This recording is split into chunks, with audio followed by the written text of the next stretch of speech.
কি কেচ্ছা এটা যদি একটা দেশের হর্তাকর্তাদের বৈশিষ্ট্য হয় তাহলে বোধহয় দেশটার নাম পাকিস্তানই হয়। চারিদিকে এখন একটাই প্রশ্ন, কোথায় গা ঢাকা দিলেন বাংলাদেশে নিযুক্ত পাক হাই কমিশনার সৈয়দ আহমেদ মারুফ?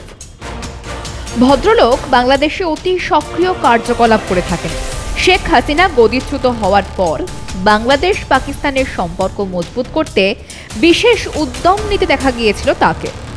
কিন্তু এখন হঠাৎ এমন কি ঘটল যেখানে সেই অতি সক্রিয় মানুষটার পাত্তাই পাওয়া যাচ্ছে না? শুনুন ঘটনা কি ঘটেছে। বাংলাদেশি এক মহিলা নাম হাফিজা হক শাহ, তার সঙ্গে আপত্তিকর ভিডিও ভাইরাল হয় সে দেশে নিযুক্ত পাক হাই কমিশনারের। আর এতেই লুকিয়ে পড়তে হয় ঢাকায় নিযুক্ত পাক হাই কমিশনার সৈয়দ আহমেদ মারুফকে। হানি ট্র্যাপের এই ভিডিও ভাইরাল হতেই গা ঢাকা দেন ওই পাক কূটনীতিক, জানাচ্ছে বাংলাদেশি সংবাদ মাধ্যম প্রথম আলো।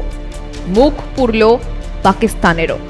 একটি ছবিতে দেখা যায় ঢাকায় নিযুক্ত পাকিস্তানের হাই কমিশনার সৈয়দ আহমেদ মারুফের সঙ্গে অবস্থান করছেন তার ঘনিষ্ঠ ব্যবসায়ী বন্ধু আজহার মাহমুদ এবং এক ভদ্রমহিলা। সূত্রের খবর, পাক হাই কমিশনার কক্সবাজারে বেড়াতে গিয়ে উখিয়ায় হোটেল সি পার্লে ওঠেন।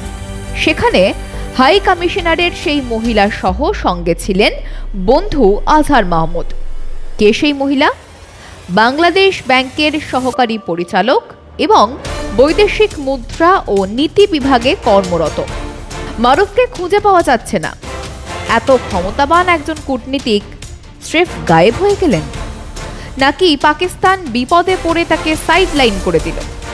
ভাবুন কতটা দায়িত্ব জ্ঞানহীন হলে দেশের এরকম বিপদের সময়ে এত উচ্চ পদে থেকে এরকম মজ মস্তি করা যায়।